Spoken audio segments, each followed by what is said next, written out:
ओम नारायण नारायण नारायण नारायण। सब मित्रों को राम राम। दोस्तों, रणदीपुड़ा की स्वतंत्रवीर सावरकर फिल्म के टीजर को अभी कुछ दिन पहले ही रिलीज़ किया गया। उसके प्रोड्यूसर है संदीप सिंह। और साथ में ही संदीप सिंह ने कुछ दिन पहले टीपू नाम की फिल्म को भी अनाउंस किया था। उससे पहले अटल और बाल शिवाजी, इन दो और फिल्मों को संदीप सिंह ने अनाउंस किया हुआ है। इन सारी फिल्मों के प्रोड्यूसर संदीप सिंह है। और मैंने टीपू के बारे में भी जब चर्चा की थी, बाल शिवाजी और अटल पर तो मैंने अभी तक कभी चर्चा नहीं की, पर टीपू का जब टीज़र आया था मैंने उसमें भी अपनी चिंता व्यक्त की थी प्रोड्यूसर संदीप सिंह को लेकर के।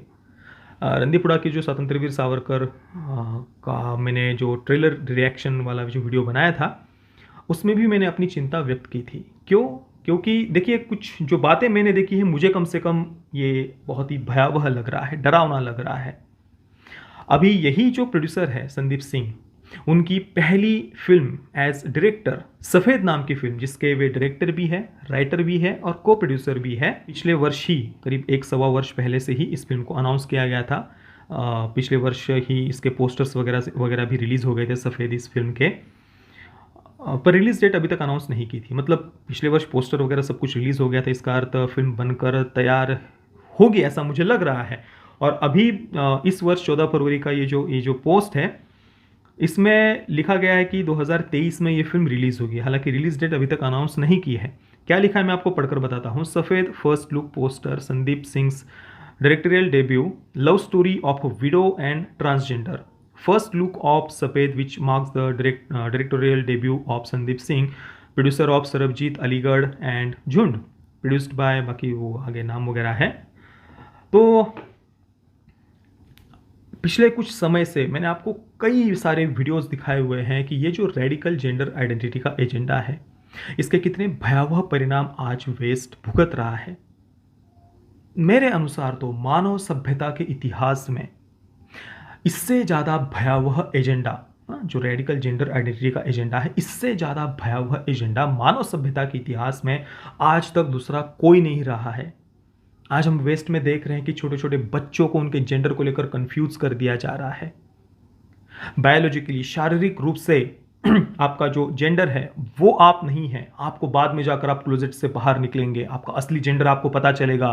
फिर आप सेक्स चेंज ऑपरेशन करेंगे, जेंडर अफर्मेशन सर्जरी, गुप्तांगों को काटा जाना, चाइल्ड म्यूटिलेशन, छोटे छोटे बच्चों के स्तनों को काटा जा रहा है, बच्चों के गुप्तांगों को काटा जा रहा है, चाइल्ड कैस्ट्रेशन, बधिया करना, नपुंसक बनाना, ये सारी बातें वेस्ट में आज धड़ल्ले से हो रही है। और ये कोई छोटे मोटे नहीं लोग नहीं, जो बाइडेन जैसे लोग ऐसे ट्रांस एक्टिविस्टों को लेकर इंटरव्यू दे रहे हैं, इन बातों को प्रमोट किया जा रहा है। जो प्री स्कूल, नर्सरी, केजी वगैरह के जो बच्चे हैं, उनके सिलेबस में एक पूरा अलग से 1 घंटे का समय दे दिया गया है कि ये जो कुछ भी आइडियोलॉजी है जेंडर को लेकर वगैरह, ये सारी उनके दिमाग में डाली जा सके। इसी कारण से अमेरिका में, देश भर में वहाँ पर ये विरोध हो रहा है अलग अलग स्टेट्स में। फ्लोरिडा में रॉन डिसेंटिस की बात मैंने आपको बताई हुई है। रिपब्लिक पार्टी के वहाँ के वो जो गवर्नर है, उन्होंने ये लॉ बना दिया है, बिल लाकर साइन करके उसको ऑलरेडी वहाँ पर लॉ बन चुका है कि तीसरी कक्षा तक के बच्चों के सामने ये जो भयावह प्रोपेगेंडा है, इसकी चर्चा भी नहीं हो सकती। अगर कोई टीचर, कोई स्कूल इसके बारे में बच्चों के सामने चर्चा करते हुए दिखाई देता है, बच्चे अगर घर पर आकर बताते हैं, तो पेरेंट्स को ये अधिकार दिया है कि उस स्कूल पर, स्कूल के मैनेजमेंट पर, वहाँ कर जो अधिकारी है जो भी सरकार के, उन पर तुरंत केस दर्ज होगा। उस स्कूल की 3 वर्षों तक की जो फेडरल फंड है वो तुरंत बंद हो जाएंगे और स्कूल मैनेजमेंट पर कार्रवाई होगी। उन्हें जेल भी हो सकती है, स्कूल का लाइसेंस भी कैंसिल हो सकता है। और ये केवल तीसरी कक्षा तक के बच्चों के लिए अभी ये बिल में प्रावधान है। पर अभी कुछ ही समय पहले उन्होंने ये भी कहा कि इसे सभी ग्रेड्स में, लगभग 12वीं तक के सभी ग्रेड्स में ये लागू किया जाने वाला है कि बच्चों के सामने सेक्स, सेक्सुअल ओरिएंटेशन, सेक्स से जुड़े हुए किसी भी चर्चा, एलजीबीटीक्यू एजेंडा से जुड़ी हुई कोई भी चर्चा, रेडिकल जेंडर आइडेंटिटी से जुड़ी हुई कोई भी चर्चा नहीं की जा सकती। कितने भयावह परिणाम हम देख रहे हैं। और इसकी अगर कोई आलोचना करता है, छोटे मोटे लोग तो छोड़ ही दीजिए, कईयों को नौकरी से निकाल दिया जा रहा है। क्यों? क्योंकि उन्होंने बस अपने विचार रखे कि भाई हम बायोलॉजिकली जो है वही हमारा जेंडर है। बस ये कहने के कारण नौकरी से निकाल दिया जा रहा है कई लोगों को। और जेके रोलिंग के साथ में जो हुआ वो तो हमारी आंखों के सामने है। सोशल मीडिया पर लिंच कर दिया गया जेके रोलिंग को, डेथ थ्रेट्स दिए गए, उनके घरों के सामने जाकर प्रदर्शन करना, उनके एड्रेस को, उनकी पर्सनल इंफॉर्मेशन को सार्वजनिक करना, इस प्रकार से जेके रोलिंग हैरी पॉटर नॉवेल के राइटर उनके साथ में जो हुआ वो हम देख रहे हैं। न्यूजीलैंड के प्राइम मिनिस्टर वो किस प्रकार से थरथरा कर कांपने लग गए केवल ये पूछने पर कि व्हाट इज अ वुमन। लगभग 1 मिनट तक बायोलॉजी, सेक्स, जेंडर, इस प्रकार की बात, बस ये 2-3 शब्द उनके मुंह से निकले। इतना डर बैठ गया है क्योंकि ये जो कुछ भी ये लेफ्ट का इकोसिस्टम है, लिबरल्स है, वोक्स है, वो लिंच कर देते हैं कोई व्यक्ति केवल ये कहता है कि भाई बायोलॉजिकली जो हमारा शरीर है वही हमारा जेंडर है। और ये पूरा वेस्टर्न वर्ल्ड में आप इसके भयावह परिणाम देख सकते हैं। और भारत के लिबरल्स और वोक्स उसी भयावह आइडियोलॉजी को भारत में लाना चाहते हैं। और मैं फिर से कहूँगा, किन्नर समाज और ट्रांसजेंडर अलग अलग होते हैं। ये बात अपने दिमाग में बिठा लीजिए। किन्नर समाज, उन्हें इंग्लिश में इंटरसेक्स कहा जाता है, हिंदी में उभयलिंगी, मध्यलिंगी, ऐसे अलग अलग शब्द है।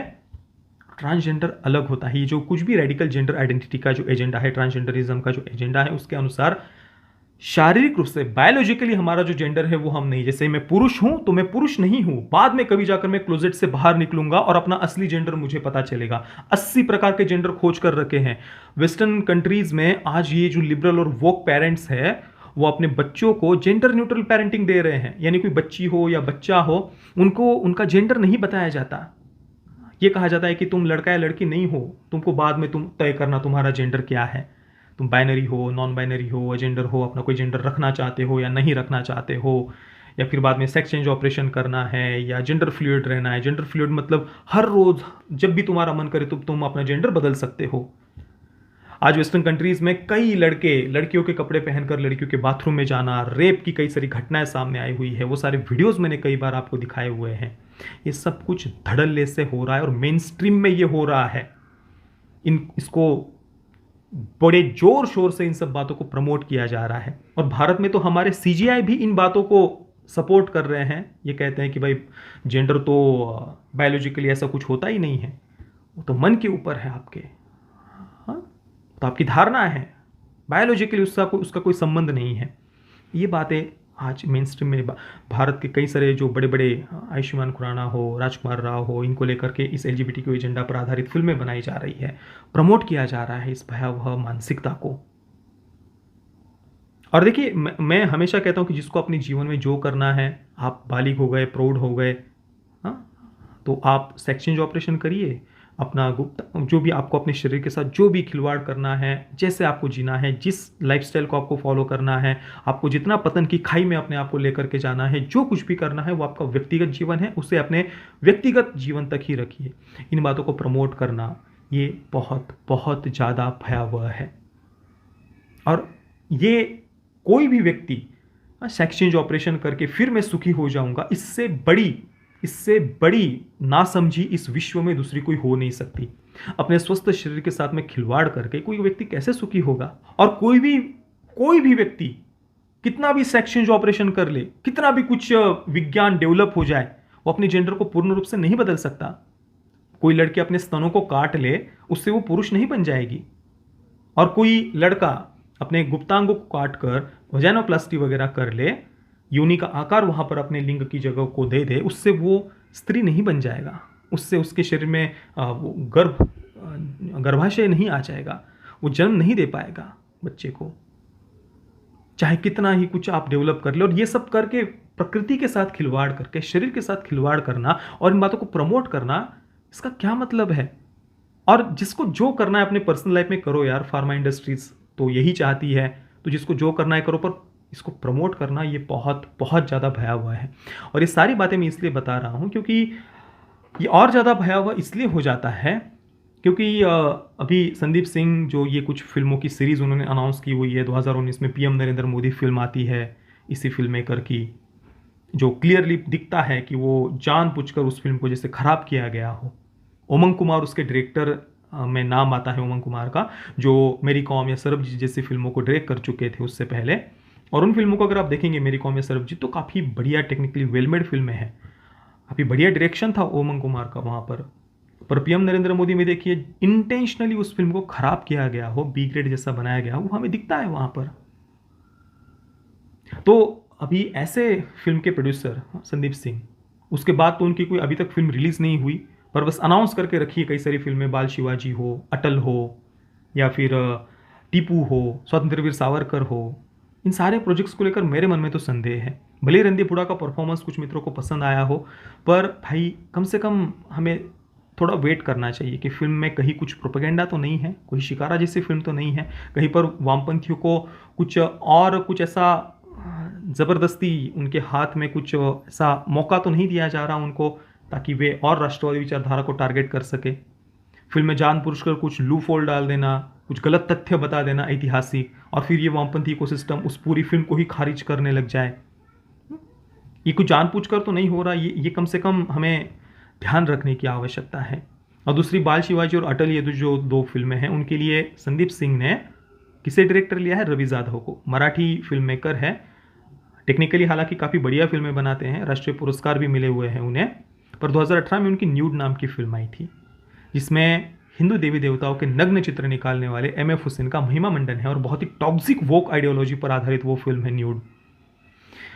अब ऐसे मानसिकता के डायरेक्टर बाल शिवाजी हमारे महाराज के इतिहास को न्याय दे पाएंगे क्या? मेरे मन में तो भाई संदेह है। मुझे तो नहीं लगता न्याय दे पाएंगे। या अटल जी के जीवन को न्याय दे पाएंगे? मुझे तो नहीं लगता। बाकी जिन्हें विश्वास है, आपको बिल्कुल, सबके अपने अपने व्यक्तिगत विचार हैं, जिन्हें विश्वास है वो बिल्कुल विश्वास करें और प्रमोट करें इन फिल्मों को, मुझे कोई प्रॉब्लम नहीं है। पर मुझे कम से कम मेरे मन में बहुत संदेह है इन सब बातों को लेकर के। और वैसे भी हम बॉलीवुड का स्वभाव तो जानते ही आए हैं, दशकों से ये लोग प्रोपेगेंडा फिल्में बनाते आ रहे थे, अचानक से ये लोग कुछ राष्ट्रवादी हो गए हैं। इस बात पर मुझे तो कम से कम भाई विश्वास नहीं है।